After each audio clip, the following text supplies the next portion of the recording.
Dear students, हम मैत्रेयी पुष्पा जी द्वारा रचित कहानी फैसला पढ़ रहे हैं। इसमें हमने पढ़ा कि प्रधान के पद पर जब किसी महिला का चुनाव हो जाता है, उसके बावजूद वह अपने अधिकारों का प्रयोग भी नहीं कर सकती और किस तरह से अपने पति के जो हाथ की कठपुतली बनी हुई है।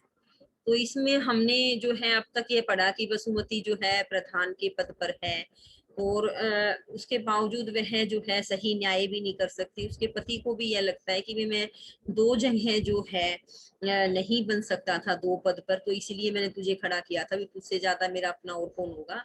और उसके पति को यह कतई पसंद नहीं कि वह किसी भी तरह से जो है पुरुष का बराबरी कर सके। सूर्या भी कहती चली गई और मतलब रणवीर जो है वो उसको प्रधान पद पर कोई तरह का कार्य नहीं करने देते। जैसे कि मान लो कोई भी आया है उसके पास कि मेरे को न्याय दिलवाया जाए, तो भी वह ऐसा कर नहीं पाती। और जब उसको लास्ट में जब सुनते सुनते पता चलता है कि बार बार आपने इसमें एक चीज कहानी में यह भी देखी है कि किस तरह से जो है बार बार आपको यह पूछा जा रहा है कि जरा सोचिए भी आप भी प्रधान महिला कोई बन सकती है तो आप भाग लेते हैं, तो उसमें महिलाओं को क्या करना चाहिए। पूरी कहानी में जैसे नारी सशक्तिकरण के बारे में जो है वो बताया जाता है। और बार बार ये भी दिखाया है इसमें कि किस तरह से जो सरकारी फंड होता है गांव के विकास के लिए और सब चीजों के लिए, तो उसमें जो है कोई उसका काम होता ही नहीं है। सब अपनी अपनी आप कह सकते हैं घर का, अपने आसपास की गली का, अपनों का, सबका सुधार कर लेते हैं। जैसे वसुमती यह भी सोचती है कि जब उसके हाथ में सरकारी पैसे आए तो उसका मन था कि चमचमाते स्कूल, पक्की गलियां, रोजगार आदि, लेकिन जो है वह ऐसा कर नहीं पाई।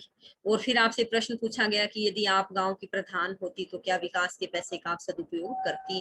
अब इसमें ये भी है कि बूढ़ी अम्मा जो है अपनी बेटी हरदेई का फैसला लेकर के आती है, मुकदमा लेकर के आती है, पर निर्णय नहीं होता। और जो है कि जब बाद में जब वसुमती को यह पता चलता है कि जो हरदेई है वह जो है उसने कुएं में गिरकर अपनी जान दे दी है, वो कहते हैं कि भी बार बार उसको बार बार ये लगता है कि उसका पति जो है एक जहरीली सी हंसी हंसता है।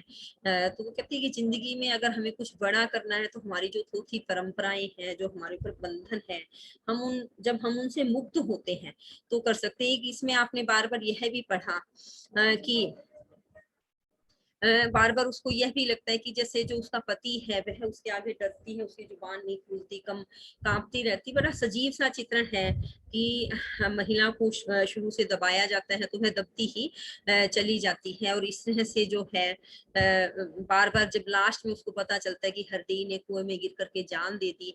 और आपने इसमें ये देखा कि वसुमती कहती है कि मैं निढाल होकर आंगन में ही बैठ गई, रात ही रात किसने पंचों का फैसला बदल दिया। यह हमारे कानून का आप कह सकते हैं, या जो कानून के ठेकेदार हैं उनकी एक प्रकार से दादागिरी कह सकते हैं हम, कि रातों रात फैसला तक बदल दिया जाता है। किसने रोका उसे अपने पति के संग जाने का, पिता भी दुश्मन हो जाता है। तो मतलब ये सारी जो इसमें आप कथा पढ़ रहे हैं यह कुछ नई नहीं है। इसको बस एक सजीवता से जो यथार्थ रूप में लेखिका ने इसमें प्रस्तुत किया है। अब आगे हम पढ़ेंगे यहाँ से। सूर्या मुझे झकझोर कर कहती रही, अच्छा होता हम अपना वोट काट ही लठिया को दे आते, निर्जीव लकड़ी को उठाए उठती तो बैरी पर वार ही करती। पर रणवीर की दुल्हन तुम तो बड़े घर की बहू ही रही, फिर मुख जी की पत्नी। लग रहा था जैसे हरदेई की अर्थी मेरे ही घर से उठी।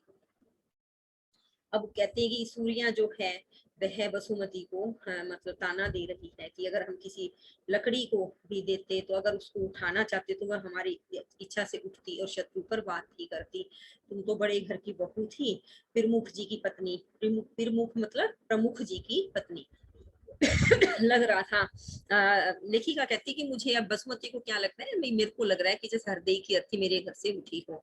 सदियों से पुरुष नारी को लोक लाज की दुहाई देकर दबाते रहे हैं, तो भाग्य है कि पुरुष की इस मानसिकता को बढ़ावा देने में नारी की सहनशीलता ने भी योगदान दिया। नारी बहुत ज्यादा सहन करती है, इसलिए जो है पुरुष उसको दबाता चला आ रहा है। तो कहते कि यह हमारा एक दुर्भाग्य ही है कि पुरुष की मानसिकता थी और उसको महिला जो है अपनी उससे दबाती चली आ रही है।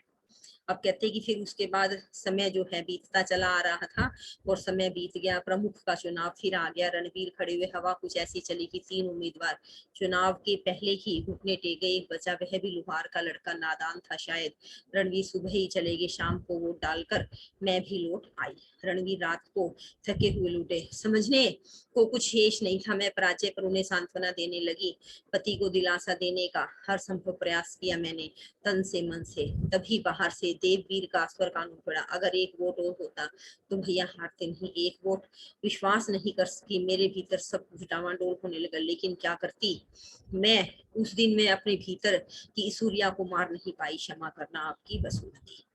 अब देखिए इसमें कहानी यहीं पर ही खत्म होती है। अब पूरी कहानी का सार आपके समक्ष है कि जो हरदेई की मौत थी उसने वसुमती को परिवर्तित होने पर मजबूर कर दिया उस मानसिकता से कि जैसे जो उसके पति जो प्रधान के पद पर खड़े हुए थे। देखिए इसमें पूरी कहानी में अगर आप थोड़ा सा और पीछे से पढ़ेंगे समझेंगे तो आपको यह पता चलेगा कि रणवीर सुबह ही चले गए, शाम को वोट डालकर मैं भी आ गई, शाम को वोट डालकर मैं भी लौट आई।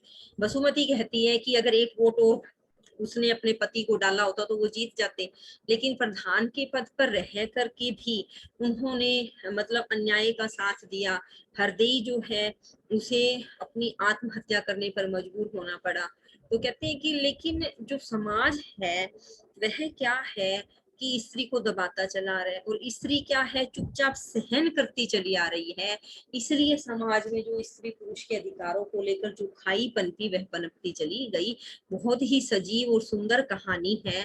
आपने इसमें पढ़ा कि पराजय हो गई थी रणवीर की प्रमुख के पद से, लेकिन कहती है कि मैं स्त्री का धर्म फिर भी निभा रही थी, मैं कोई ताना या व्यंग नहीं कर रही थी, मैंने मन से भी तन से भी अपने पति को दिलासा देने का हर संभव प्रयास किया, उनकी थकावट दूर करने का भी, उनको हौसला देने का भी। लेखिका कहती है कि बहुत तरह से प्रयास किया। देववीर कौन है? वसुमती का देवर है। वो आकर के एक बार कानों में कहता है कि अगर एक वोट होता तो भैया हारते नहीं, एक वोट। अब वो उसके मन में है यह बात, वह बता तो नहीं पाएगी कि विश्वास नहीं कर सकी, मेरे भीतर सब कुछ डावाडोल होने लगा, लेकिन क्या करती उस दिन मैं अपने भीतर की इसूरिया को मार नहीं पाई, क्षमा करना आपकी बसंती। तो उसने शुरुआत में देखिए आपने जो ये कहानी पढ़ी है इसका जो पैटर्न है वह पत्र जैसा है, एक पत्र लिख करके अपनी कथा जो है वो बता रही है कि किस तरह से जो है मैं गांव में ऐसे जो पंचायत है वहां पर प्रमुख के रूप में चुनी भी गई और प्रधान के रूप में भी, और जो उसके पति थे तो वो उसको अपना काम करने नहीं दे रहे थे, वो उसके ऊपर पति की तरह से हुकूमत जमाते हैं। और वो कहती है कि मैं जब तक अन्याय को सहन करती रहूंगी, जब तक अन्याय को सहन करती रहूंगी, पुरुष की जो आप कह सकते हैं हौसला बढ़ता ही रहेगा।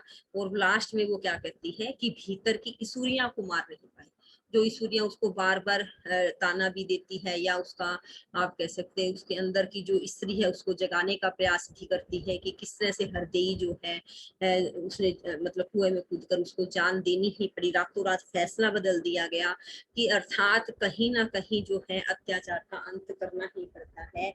नारी सशक्तिकरण के लिए सबसे पहला प्रयास जो है नारी को करना पड़ता है, यह इस कहानी का मुख्य भाव है। इसके माध्यम से लेखिका ने यह बताने का प्रयास किया है कि जब नारी अपनी खुद की शक्ति को खुद जगा लेती है तभी वह अन्याय का विरोध कर सकती है, और अगर नारी खुद विरोध करेगी तो फिर अन्याय को समाप्त होना ही पड़ता है। कुछ इस तरह की यह कहानी है, आपने इस कहानी का सार याद करना है और